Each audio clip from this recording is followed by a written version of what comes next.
বসাবো ভেন্ডি দিয়ে দেশি চিংড়ি মাছ। এখানে কড়াইটা আমি বসিয়ে দিয়েছি গ্যাস দিয়ে। এখানে ভেন্ডি কেটে নিয়েছি, আলু কেটে নিয়েছি, আর এখানে চিংড়ি মাছ ছাড়িয়ে সব পরিষ্কার করে নিয়েছি। এটা চোখলা ছাড়াবো না, যেহেতু দেশি চিংড়ি, তারও তাজা জ্যান্ত চিংড়ি। তার জন্যে এখানে আমি কড়াইতে দেবো তেল। চিংড়ি মাছটা ভাজার জন্য তেল দিলাম। তেল গরম হয়ে গেছে,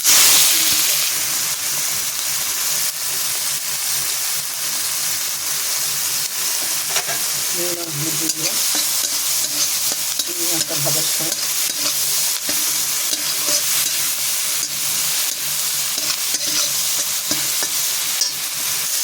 চিংড়ি মাছটা তুলে দিয়ে দেবো কালো দিয়ে।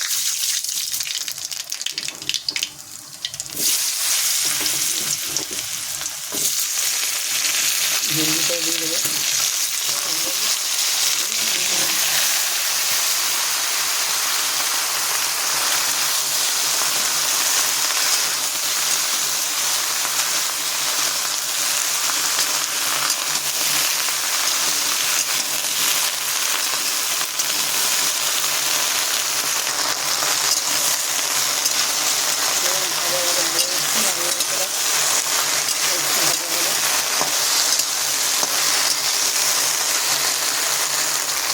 এখানে নিয়েছি শুধু জিরে আর কাঁচা লঙ্কা বাটা।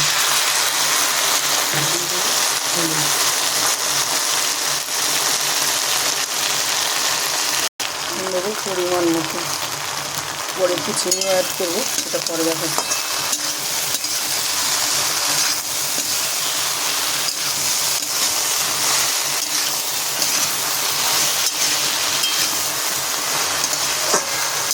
চিনি আর রেড চিলি পাউডার অ্যাড করবো, দিয়ে দেবো চিংড়ি মাছটা। আর আপনারা চাইলে এটাকে পেঁয়াজ রসুন দিয়েও করতে পারেন। যদি আপনারা চান পেঁয়াজ রসুন দিয়েও করতে পারেন, এই রান্নাটা ভালো লাগবে। আমি পেঁয়াজ রসুন দেবো না, চান।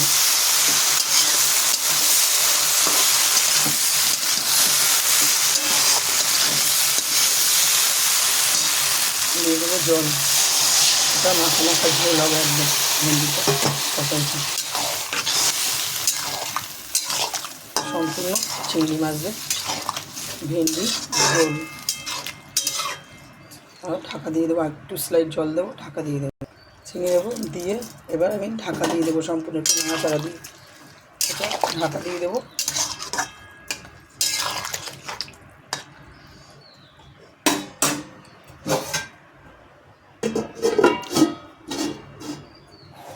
দেখি গ্যাসটা একটু বাড়িয়ে দিলাম, ঢাকনাটা খুলবো।